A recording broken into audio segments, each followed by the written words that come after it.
Yo, what's up, Team ImSikovit's Patrick, and welcome to episode 4 of my Road to Completionist series. If you want to check out some of the other episodes, the link to a playlist with all the episodes in it is in the description below. Here's a random clip of me getting 109 magic, by the way, which was surprisingly fast because I literally just got 108 magic last episode. But anyways, I got quite a few things done this episode, but before I get into that, first off, I decided I would incorporate more like Slayer training related things into the series, since 120 Slayer might be a requirement in the future, and I'm doing Slayer to level up my equipment for Invention anyway, so even though it's not a requirement yet, it's not necessarily irrelevant. In these next few clips, I'm doing this monthly distraction diversion called God Statues. You basically build statues of gods at 5 specific locations around RuneScape, and you always get construction XP for building the statues, but depending on what you make, you either get prayer or Slayer XP afterwards. Obviously, I always go for the Slayer XP. Considering the amount of time it takes to do this, it's actually roughly the same XP rate as doing Slayer normally, assuming you do Slayer efficiently, but you also have to consider that you get free construction XP on top of that, and it's more fun and gives you a break compared to a normal grind, so that's basically why I do it. In this next clip, you'll see me killing Kadarn elves. So there's a completionist cape requirement where I have to kill 1,000 of these, but I only bother with it when I actually get elves as a task, because why would I waste my time doing that when I could be getting Slayer XP? Not to mention they are great Slayer XP, like 600 XP a kill, and they only have like 8k health, so they're fairly fast to kill. I also get the bonus of my Slayer Helm, which allows me to kill even faster, and they're great money, although I suppose that's a benefit whether you're on task or not. However, I've only gotten the task 3 times, where I've killed a total of 581 of them. Kinda sucks that I don't get them more often considering what good XP they are. In this next clip though, I'm actually doing my 8th Dark Beast task from Moravan, which if you don't know why that's so significant, it is a completionist cape requirement to complete a Dark Beast task assigned by Moravan. By the way, I could have finished this so long ago, but I forgot about a very important item. Or items, I should say, as in plural, because it's a whole group of them that I forgot about. Which, by the way, this could also have saved me a few Slayer VIP tickets. So, I have this junk tab in my bank, right? I just throw whatever in there that I don't really use. It's not organized whatsoever. Actually, nothing in my bank is organized. If you ever watch one of my live streams, people complain about it all the time, but that junk tab in particular is the worst. In that junk tab, I had all my Slayer masks. Now, the reason they were in there in the first place is because most of them, at least at my Slayer level, which is 99 of course, most of them are junk to me. Like, I hadn't realized that it came out with any good ones. I especially hadn't realized that I had any good ones. One of those being the Mask of Gloom, which is the one specific to Dark Beast.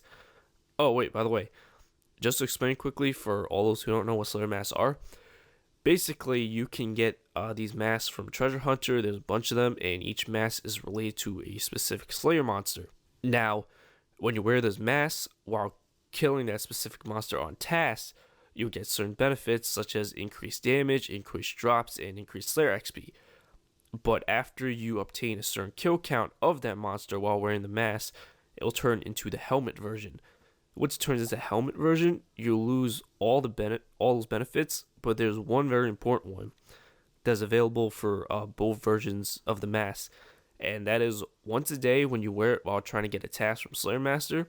Assuming the Slayer Master assigns that monster, you'll get the option to be assigned that monster that is related to the mask you're wearing. So basically, I could have been using the Mask of Gloom to get Dark Beast tasks every day for 8 days, and that would have been it. Requirement completed, but I didn't think of it until like the last 3 tasks, which I guess isn't that bad. It's whatever.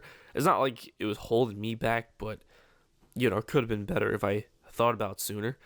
I think I might still do Dark Beast tasks with this mask, even though I already have the requirement and the helmet, so I no longer receive bonuses from it, because there's still pretty decent XP as well as money. I'm not sure. Feel free to leave your opinions about Dark Beast for Slayer in the comments below. Oh wait, by the way, I just said like 30 seconds ago that you can get the specific tasks once a day while wearing the Master Helmet. That's true for most of them, but some of the higher level ones, for some reason, it's once every 3 days, which is kind of a lot in my opinion. Like Ganodermic creatures, for example. There's mass 4 Ganodermic creatures, and I only get assigned like 90 at a time.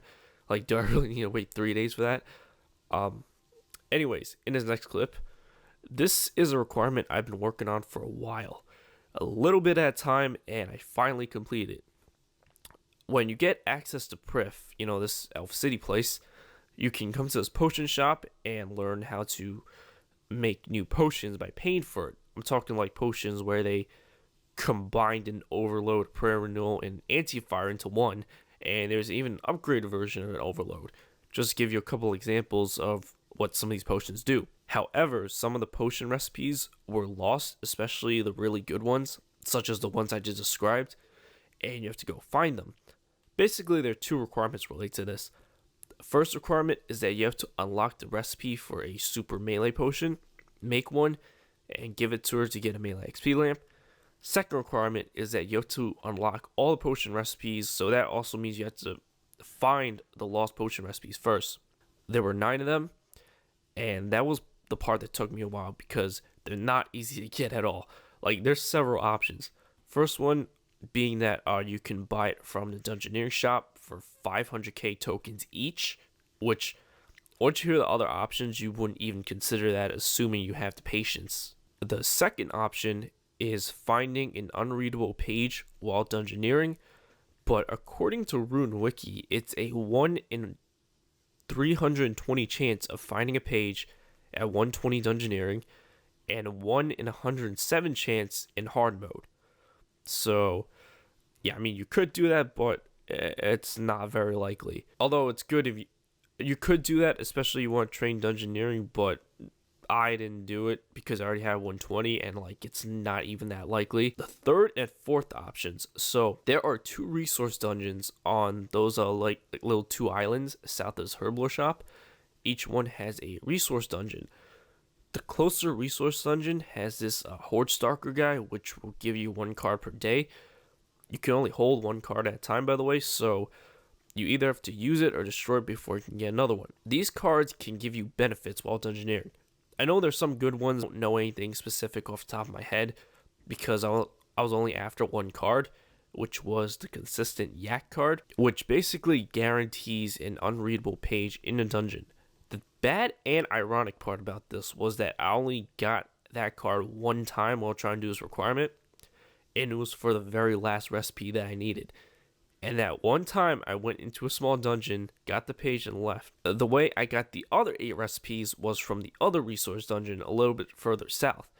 That's where you find the Enemus, which is a great Slayer task, by the way, but there's something else in there called the Motherlode Maw, where you find a random item in there once a day, which sounds great, but I find that most of the items in there are actually trash. Actually, the only thing in there that I found useful to me that I got from it was the lost recipes, and they're fairly common from the Motherlode Maw. I didn't keep track of how long it took me to get the 8 recipes that I got from it, but I would guess like 2 weeks. And when I first found out about it, I got like 5 recipes in a row, and then after finding all the recipes, I then spent like 10 mil to unlock all of them. That was such a waste since most of them are useless to me. Like, what am I going to do with grand potions when I have overloads? And finally, to close out this episode, I went from 78 to 82 Invention. That's going to be the end of this episode. Hope you enjoyed it. If you did, remember to like, favorite, and subscribe if you haven't already. If you want to check out some of the other episodes, the link to a playlist with all the episodes in it is in the description below. There might even be newer episodes depending on when you're watching this. Anyways, I'm out. Peace.